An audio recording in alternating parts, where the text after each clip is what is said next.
Welcome back to the final segment of NTV Exclusive. I'm your host, Abul Hasnath, and we are going to round up and finish up on the rise of Trump and the West. And we want to spend this final segment talking about Brexit, and we want to come back home and see what the effects may be on you and I, and what we can potentially look forward to. I've been joined by my guest, Elaine Bagshaw, who's the parliamentary spokesperson for Poplar and Limehouse, and Adnan Pavel, who's been our regular correspondent, till I call him, on American politics and generally what's been going on lately.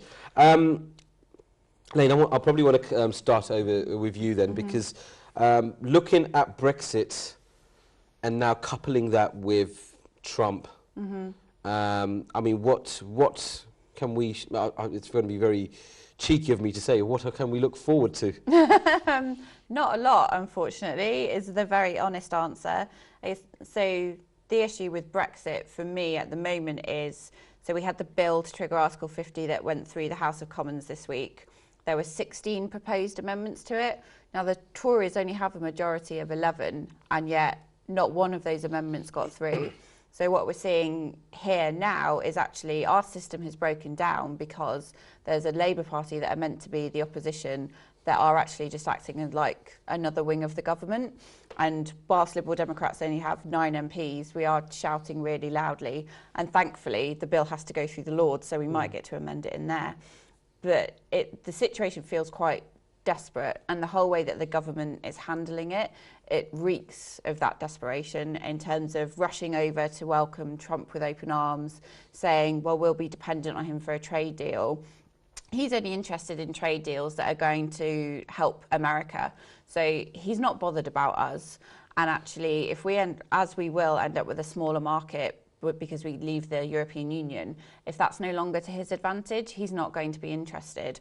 And also, by the time we come out of the European Union, if that does still happen, in 2 years, or maybe it may even take longer than that, by that time, I don't think there's going to be much of an America left to do a trade deal with if Donald gets his way.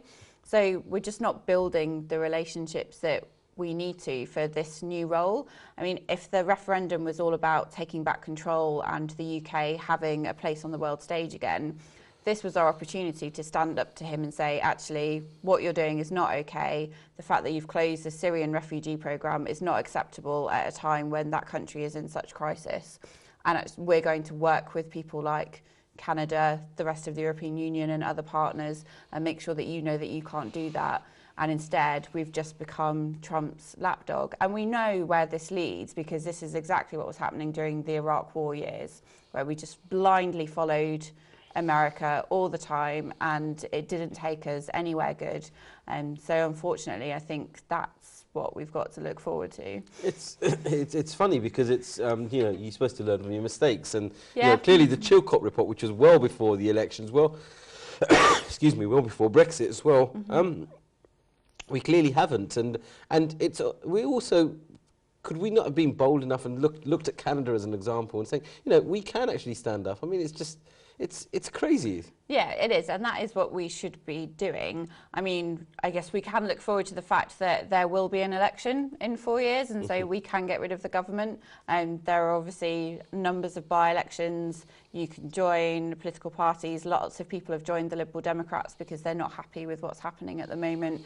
So I think, I mean, my message to people would be that you don't have to sit there and take this. There are plenty of protests that are happening that you can go to. You can join campaign groups, you can join political parties. Just because Trump is in the White House and Article 50 looks like it's going to be triggered doesn't mean that you need to roll over and say, oh, you know, I'm done. Our complacency is actually, I think, what led us to where we are now. Let's not also forget the online.gov petitions where 100,000 triggers it as well. Yes, exactly. Yeah. There are plenty of those that you can do as well. And then, if I can get your opinion on this as well, actually. On Brexit. Of Brexit as well, and, you know, the effects and really what the future holds.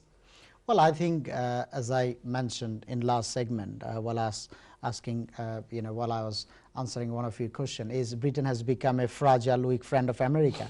And I think Brexit is another example of nation-state democracy.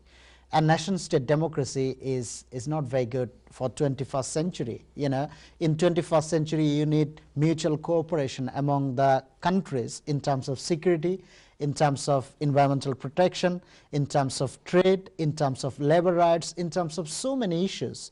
So if you close your border on a sudden anything, you'll be great. It's not possible. For so many things, you rely on other countries for your intelligence, for security, for skilled workers. So Brexit is another example of nation-state democracy. And we have seen Brexit here, and we have seen the rise of Trump in America, which is two finest examples of nation-state democracy.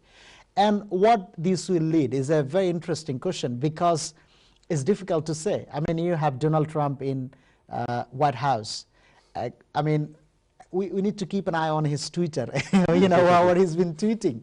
And so far, he's having a good impression about UK, but maybe it's just all word, all just buzzword. But, you know, he said America first. You know, he will look into his country's interest first. So Britain will, end his relationship with European Union. Britain said that Britain wants to explore the rest of the world in terms of, international relation, in terms of business and other stuffs. But let's see how it goes, because I don't think the government has a clear plan. I don't think government has plan A, plan B, plan C. And remember one thing, if you are a member of a club, and if you want to leave that club, and if you are in a negotiation with few of the senior members or few of the fans of this club, they're not going to give you a deal that you look better outside of this club. So we need to remember that European Union politicians, people those who champion European Union, they're not going to give Britain a very good deal. And then what Donald Trump will see? Donald Trump will see, look at them. They've been so fragile, so desperate, give them a trade deal. And I think this will, instead of Britain standing on his own feet, rather Britain will go to America for each and every matter. And I think in one of your shows, I said the hypocrisy of all those people, those who have been campaigning about sovereignty, those who have been campaigning that we getting our country back, they got it back. Maybe they got it back from Brussels, according to them, but now they're selling it to America. So it doesn't help, you know. If you really want to stand up on your own ideology, own belief, you have to stand up on your own ideology. Why you are relying on America on every particular matter? Why are you becoming America's puppet? And what Alan also mentioned, look, the mistake that Britain did during Iraq war, they could easily challenge President Bush on the time, and probably Iraq war started the spiral of all the problems in Middle East. So I think this Brexit has put this country into a very uncertain, fragile position. America, Donald Trump, will take advantage of it, and then Britain needs to be very careful. Government needs to have a plan how they will reconnect with rest of the world in terms of business, in terms of everything.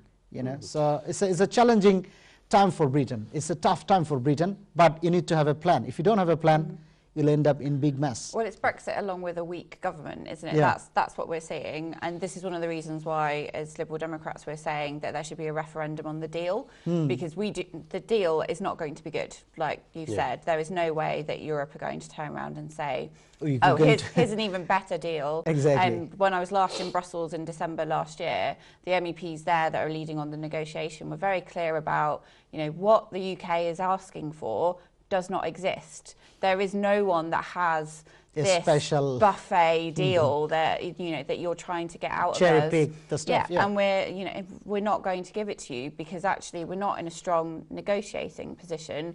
We've got a very weak Prime Minister supported by a very weak government, and they're not going to be willing. Look how many days it over. took. I mean, it's very interesting that the government should have a plan before the referendum. Like if we're going to see Brexit, what should we do? Look how many months it has taken for government to come up with a white paper. You know, it's very interesting, and it proves that government doesn't actually have a plan. Well, it was also the sheer arrogance of David Cameron and George Osborne. They didn't think they had to plan for this because they assumed that they would walk it.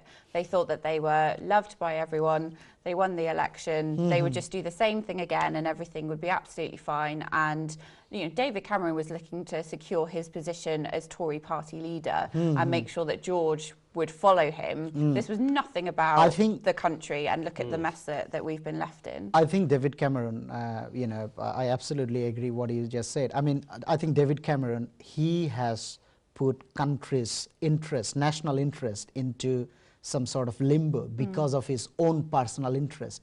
Because he's been challenged by all the Tory backbenchers for so many years about this European membership in European Union. Now he wants to give them, some sort of blow, say that, look, I gave people a chance and people voted to stay in. So that means for his own party's interest, for his personal interest, he put country's interest into risk. And now you... he gambled with all of our futures and we're the ones that are losing because he's now, he's gone off and doesn't have to deal with it. Yeah. We only have a few minutes left on the show. Time just flies when you talk about these sort of things, and I think a 1 hour show never does justice. But I mean, if I was to, I mean, I couldn't even really address the locals. But I mean, Elaine, if I give you this opportunity just to sort of wrap up and probably advise is a word that's used very rarely nowadays when it comes to talking politics. But I mean, the locals, what are they looking forward to, and what would you advise them in helping the country to really attempt to get back on its feet during this difficult time? I think, like I said earlier, people need to stop being so complacent, and people need to start taking action. Essentially, I think we have. So I was 11 when Tony Blair got elected, and multiculturalism was very in vogue, and I grew up where that was the norm, and now all of that's under threat. All of our values about the role of women in society and how far we've come, and people being able to practice whatever religion they want, all of that is being threatened by what's happening. And you can't sit on the sidelines anymore and say, oh, actually, they're not coming after me, so I'm not going to worry about it. Everyone needs to take a stand, whether that is you blog about things that you don't like, join a political party. There are nearly 600 people in the Liberal Democrats in Tower Hamlets now taking a stand against what's been happening. We'll be campaigning against Brexit the first weekend in March to make sure voices are still heard, and get involved in local women's groups, that kind of thing, and really just make sure that you're not sitting back and saying there's nothing I can do about it. Because one of the things that we should learn again from the Iraq war years is that you can't stop fighting. The Chilcot report would never have come out if people hadn't kept up the pressure. Absolutely. And so that's the kind of thing that I think that I would encourage people to do. Adnan, I have a minute to give to you, and I mean, you as a local activist, I can refer to you at this point of time as well. I mean, what would be your message to everybody? Well, I think first of all, I think Brexit is a big blow for European Union as well. So this is the right time for politicians and all bureaucrats of European Union to reform it, so that we don't see same thing happen in France or Netherlands or any part of European Union. So European Union, they need to reform themselves, they need to reach out to people, they need to start listening to people's concern. It needs to be a bottom-up approach.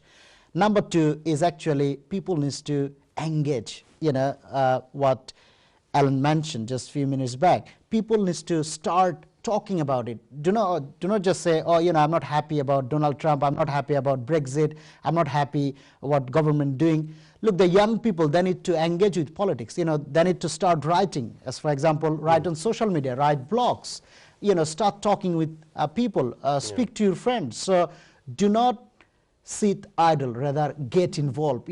Make your voice heard so that you can be a change. Do not wait other people to dictate what your future are going to look like. Rather, get involved, do something, bring some positive changes.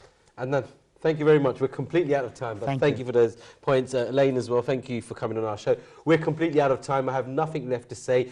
Just a quick little joke and a bit of humour to finish up with. My producer asked me, are you going to cover the First Lady? And I said, she needs plenty of covering. Catch the pun. We'll see you very soon. All the best from me, Abul Hasnath, NTV Exclusive. Good night.